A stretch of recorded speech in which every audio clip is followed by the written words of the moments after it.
I bet Gregorix was wishing he'd pursued that business degree his mom always wanted him to get. Being a barbarian bodyguard was mentally exhausting. Very well, my lord, he said. Frank faced his remaining troops. Get out of here. Find Hazel. Defend the city from Tarquin. Hannibal trumpeted in protest. You too, buddy, Frank said. No elephants are going to die today. Hannibal huffed. The demigods obviously didn't like it either, but they were Roman legionnaires, too well trained to disobey a direct order. They retreated into the tunnel with the elephant and the legion's standard, leaving only Frank Zhang and me on Team Camp Jupiter. While the emperors climbed down from their chariot, Frank turned to me and wrapped me in a sweaty, bloody embrace. I had always figured him for a hugger, so this didn't surprise me, until he whispered in my ear, You're interfering with my plan. When I say time's up, I don't care where you are or how the fight is going. I want you to run away from me as fast as you can. That's an order.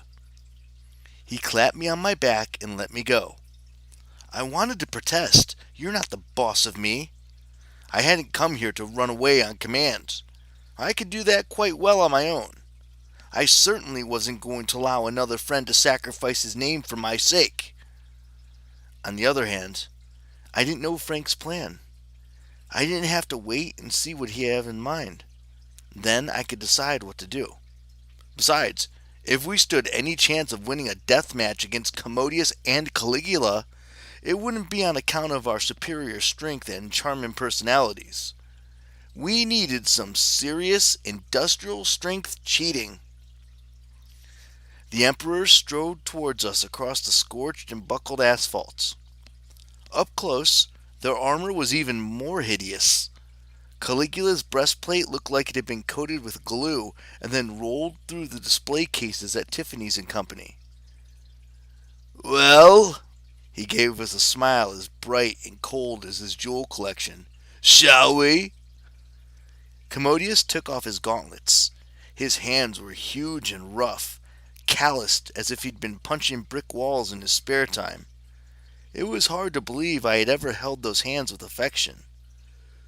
Caligula, you take Zhang, he said. I'll take Apollo. I don't need my eyesight to find him. I'll just follow my ears. He'll be the one whimpering. I hated that he knew me so well. Frank drew his sword. Blood still oozed from his shoulder wounds. I wasn't sure how he planned to remain standing, much less do battle. His other hand brushed the cloth pouch that held his piece of firewood. So we're clear on the rules, he said. There aren't any. We kill you, you die. Then he gestured at the emperors. Come and get it.